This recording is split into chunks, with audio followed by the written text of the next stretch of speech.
All right, Greg, thank you very much. Well, the new big movie is Sully comes out here this weekend, and I remember it. I was there. I happened to be covering it when he safely landed that plane, saving everyone on board there. So you saw the film? Yes. Starring Tom Hanks, one of my favorites. Tom Hanks is great. Yeah. And Sully, of course, a great hero. Maybe not necessarily the right subject for a feature film. Really? Okay.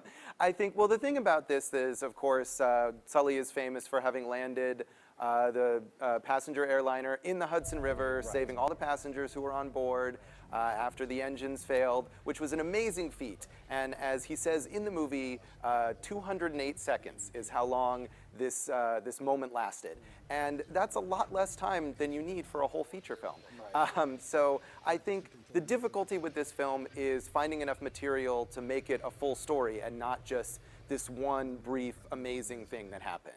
And I think they have a little bit of a hard time doing that. Just the drama just doesn't sustain for the entire period? Well, the thing is that there just isn't enough that happened. I mean, Right. the depiction of the crash itself, which actually shows up twice in the movie, is very well done. It's very intense, it's very exciting, and they give you a really good full picture not only of what happened on the plane, but of the first responders, the people who came to the rescue after the fact, and that's very good. But more than that, there just isn't much more that happened. Sully himself is a great guy. He's a hero, but he's not a very complex character.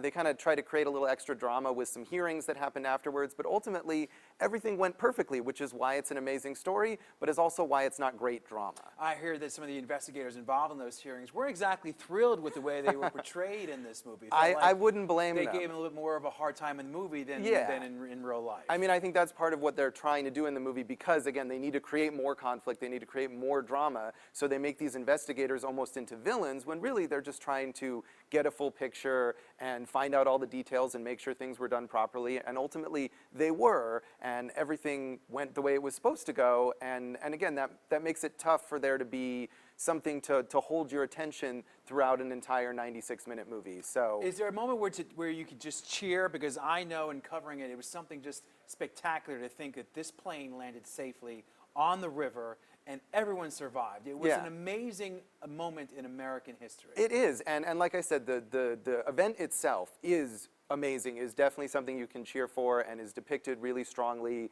Tom Hanks, of course, is a great actor and really gets that unflappability of the character, and you get a real full picture of just the quality of the people who are just doing their jobs the best that they can do. Right. And that's really good. It would have been a great maybe half-hour movie, but I think for 90 minutes, it just, they add in some subplots about some passengers and some stuff about Sully's wife and just things that don't really, they don't necessarily give you a fuller picture. They just kind of feel like filler, unfortunately. Okay. All right. Well, Las Vegas Weekly film editor Josh Bell, thank you so much for your time. I appreciate it. Thanks for having me. All right. Well